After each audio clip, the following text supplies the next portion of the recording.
अस्सलाम वालेकुम दोस्तों, कैसे हो? मुझे उम्मीद है कि आप सब सही हो गए। न्यू अपडेट के साथ मैं आपके सामने फिर हाजिर हो चुके हैं। अगर आप सऊदी अरब में रहते हैं, सऊदी की खबरों से हमेशा के लिए अपडेट रहना चाहते हैं, वीडियो को देखते रहें। काफ़ी ज़्यादा इंपॉर्टेंट जानकारी मैं आपको देने वाला हूँ और आप लोगों को बताने वाला हूँ। इंडिया के हवाले से भी कुछ बड़ी खबरों के बारे में बात करेंगे और भी जो है गिरफ्तारी, चेकिंग और जो लोग कहीं पर भी कामकाज करते हैं उनके हवाले से कुछ बड़ी खबरें आ रही हैं। तो चलिए फिर बिना देरी के वीडियो शुरू करते हैं। चैनल को पहली बार देख रहे हैं, सब्सक्राइब कर लें और साथ ही साथ बेल आइकन जरूर प्रेस कर दें। आने वाले वक्त में ऐसे ही जानकारी आपको मिलती रहे।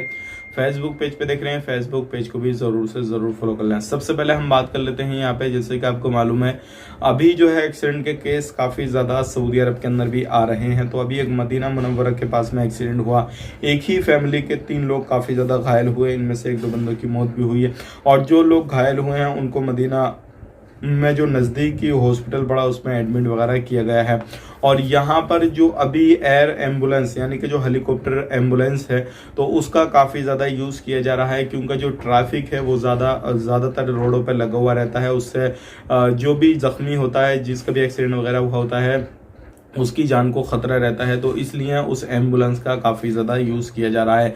चाहे सऊदी नागरिक हों, प्रवासी हों, कोई भी हों, इस चीज़ का जो एयर एम्बुलेंस है इस चीज़ का सभी पे यूज़ किया जा रहा है। सभी के लोगों के इस्तेमाल में ये आ रही है। इसके बारे में आपका क्या कहना है, कमेंट करके ज़रूर बताइएगा। एक हादसा और हुआ था इसी तरीके से और उसमें प्रवासी था जो क्या गैर मुल्की था, वहाँ पर वो रहता था। जैसे ही ज़रूरत पड़ी तो भी एयर एम्बुलेंस जो थी वहाँ पर मदद के लिए आई थी। तो इसके बारे में क्या कहेंगे आप, कमेंट करके ज़रूर बताइए। अगर यही सुविधा अलग अलग कंट्रियों में होती या फिर खास करके इंडिया में होती तो क्या इसका इस्तेमाल इसी तरीके से होता, नहीं होता, एक बार कमेंट करके बताइए। क्योंकि इंडिया के अंदर एक बहुत ज़्यादा खतरनाक हिंदू मुस्लिम की जो चीज़ें हैं, एक अमीर गरीब वाली जो चीज़ें हैं वो काफ़ी ज़्यादा खतरनाक चल रही हैं। आपको मैं हिंदू मुस्लिम वाली बात आई है तो एक बात बता दूं, अभी इंडिया के अंदर एक काफ़ी ज़्यादा वीडियो वायरल हो रही है। स्कूल की है, मुजफ्फरनगर का स्कूल है ये, और इस स्कूल के अंदर जो लेडीज़ है वो एक मुसलमान लड़के को हिंदू लड़कों से पिटवाती है और उसके बाद में जो है वो वीडियो काफ़ी ज़्यादा वायरल हुई। यहाँ पर राहुल गांधी ने भी उसके बारे में कमेंट किया है कि जहाँ पर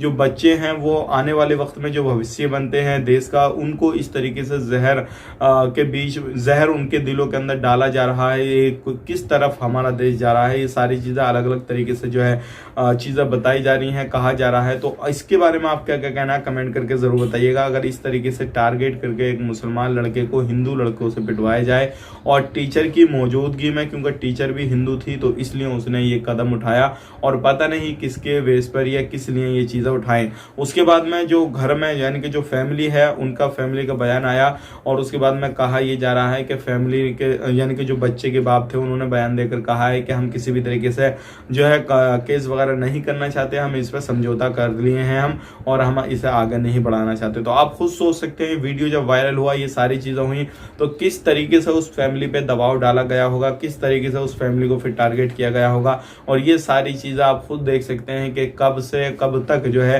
ये सारी चीज़ें चल रही हैं और ये चीज़ें क्यों चल रही हैं वो भी आप जानते होंगे, क्योंकि अभी जो है काफ़ी खतरनाक इंडिया का माहौल हो चुका है। तो इसके बारे में आपका क्या कहना है, कमेंट करके ज़रूर बताइएगा। अब बात कर लेते हैं अगली खबर की तरफ। जो अगली खबर आ रही है निकल के, ये भी काफ़ी ज़्यादा इंपॉर्टेंट है।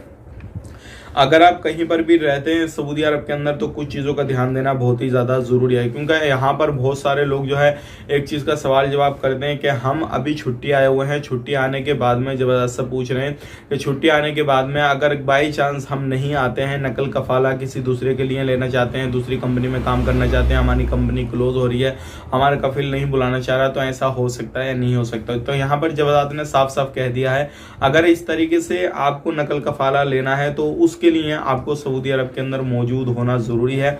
अगर आप अपना वीज़ा बढ़वाना चाहते हैं या फिर आप अपना जो है इकामा लगवाना चाहते हैं तो ये सारे काम जो है आपके हो जाएंगे बिना सऊदी में रहे, लेकिन नकल कफाला के लिए आपको रहना ज़रूरी है सऊदी अरब के अंदर। अगर नहीं आएंगे तो फिर आपका जो केस है वही हो जाएगा कि 3 साल तक आप पर बैन लगा दिया जाएगा। तो ये काफ़ी ज़्यादा इंपॉर्टेंट जानकारी थी जो कि मैंने आपको शेयर कर दी।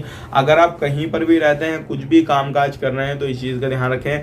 अगर आप छुट्टी आए हैं तो इन चीज़ों पे फोकस रखें कि छुट्टी जाने से पहले पहले ही सारा काम कर लें। अगर आप छुट्टी बढ़वाना चाहते हैं वो भी बढ़ जाएगी, इकामा आपका ख़त्म हो रहा है वो भी हो जाएगा, लेकिन नकल कफाला आपको नहीं मिलने वाला है। इस चीज़ का आपने ध्यान देना है।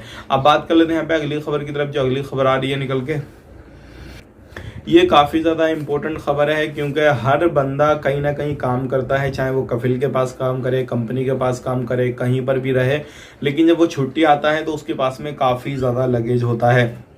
तो इसी तरीके से एक मसला सामने आया। एक खद्दामा 5 साल से अपने कफिल के पास काम कर रही थी, लेकिन जैसे ही वो फाइनल आती है, छुट्टी आती है, तो क्या देखता है उसका कफिल, जैसे ही वो बैग वगैरह, लगेज वगैरह पूरे तरीके से तैयार करती है, तो उसके बाद में उसके कफिल ने उसके लगेज को देखा, जो बैग था उसको रोका और उसमें देखा क्या क्या सामान लेकर जा रही है। तो वो क्या देखता है, जितने भी 5 साल के बीच में उसके घर में चोरियां हुई थी, आईफोन हुआ, बड़े बड़े जो सामान हुए कीमती, वो सारे सामान जो थे वो क्या देखता है कफिल, क्या उस खद्दामा के बैग के अंदर पाए हैं। तो आप खुद सोचिए, इस तरीके से जो लोग रहते हैं कहीं पर भी कफिल के पास में, या कहीं पर भी रहते हैं, अपने रूममेट के साथ में रहते हैं, तो ये जो हरकत करती हैं बहुत घिनौनी हरकत है। आप बिल्कुल भी कहीं पर भी रहते हैं तो इस तरीके से किसी की भावनाओं के साथ ना खेलें और इस तरीके इतनी गिरी हुई हरकत बिल्कुल ना करें। आप खुद ही सोचिएगा, जब वो घर पर आ रही है उसके कफिल ने क्या सोच के उसका बैग चेक किया होगा, उसको कहीं ना कहीं कुछ ना कुछ तो डाउट हुआ होगा, वो सारी चीजें फिर देखा होगा तो क्लियर हो गया उसका डाउट भी। तो इसके बारे में आपका क्या कहना है, कमेंट करके जरूर बताइएगा। अगर आप कहीं पर भी रहते हैं तो देखिए कुछ चीजों का ध्यान रखना बहुत ज्यादा जरूरी है। हालांकि उसका कफिल का ये भी कहना था कि जब भी कोई सामान किसी भी तरीके से चोरी होता था तो वो जो खद्दामा उसके घर में रहती थी वो हमेशा उनके साथ में रहती थी और बोलती थी कौन ले गया, कैसे ले गया, हमारा साथ जो थी वो साथ देती थी, ढूंढवाती थी, सब कुछ करती थी, उल्टा सीधा बोलती थी लोगों को जो लेकर जाते हैं, लेकिन बाद में वो अपने ही सामान के साथ में रख दिया करती थी। तो ऐसे लोगों के बारे में आपका क्या कहना, कमेंट करके जरूर बताइएगा। अब बात कर लेते हैं यहाँ पे इंडिया के हवाले से। देखिए इंडिया के अंदर अभी माहौल जो है आप खुद जान सकते हैं, इस तरीके से चल रहा है, बहुत ज्यादा एक ही समुदाय को टारगेट किया जा रहा है, एक ही चीज को टारगेट किया जा रहा है। उसकी बताने की बार बार जरूरत नहीं है, लेकिन अगर आप इंडिया के अंदर रहते हैं तो इन चीजों से आप बच गए, आप उन चीजों को ध्यान दें जिन चीजों पे ध्यान देना बहुत ज्यादा जरूरी है। सबसे पहली चीज मैं आपको बताना चाहूंगा, अगर आप कहीं पर भी खान पीन में हो या फिर किसी भी तरीके से कहीं पर भी कुछ भी कामकाज कर रहे हैं तो आप इन चीजों से दूर रहें बचकर, क्योंकि ये सारी जो चीजें हो रही है राजनीति के हिसाब से हो रही है, आप बिल्कुल इनसे दूर रहें, क्योंकि इन चीजों में जब आप पड़ जाएंगे तो आपका रोजगार, आपका काम धंधा, आपका जो अंदर का जमीर है, इंसानियत है, वो बिल्कुल खत्म हो जाएगी, क्योंकि ये जो चीज अभी चल रही है इंडिया के अंदर बहुत खतरनाक चल रही है। तो इसके बारे में आपका कहना है कमेंट करके बताइएगा। और अभी आप हमारा वीडियो कहाँ से देख रहे हैं, इंडिया या फिर आप सऊदी अरब या फिर कुवैत वगैरह किसी भी कंट्री से देख रहे हैं, कमेंट करके जरूर बताइएगा। अगर आप एक हिंदू हैं तो आप ये बताइएगा कि आपके साथ में कहीं पर भी भेदभाव होता है, खास करके गल्फ कंट्रियों में जो इस्लामिक कंट्रियां वहां पर भेदभाव होता नहीं होता, सैलरी आपको कम दी जाती है क्या, या फिर जो मुस्लिम होते हैं उनको सैलरी ज़्यादा दी जाती है, कि वो सारी चीज़ें मुझे कमेंट करके बताइएगा। ये जो अपने इंडिया के अंदर सब कुछ चल रहा है। तो वीडियो आज के लिए इतना ही। वीडियो देखने के लिए बहुत बहुत शुक्रिया। आप अपना ख्याल रखें, अपनी फैमिली ख्याल रखें। Take care, bye bye.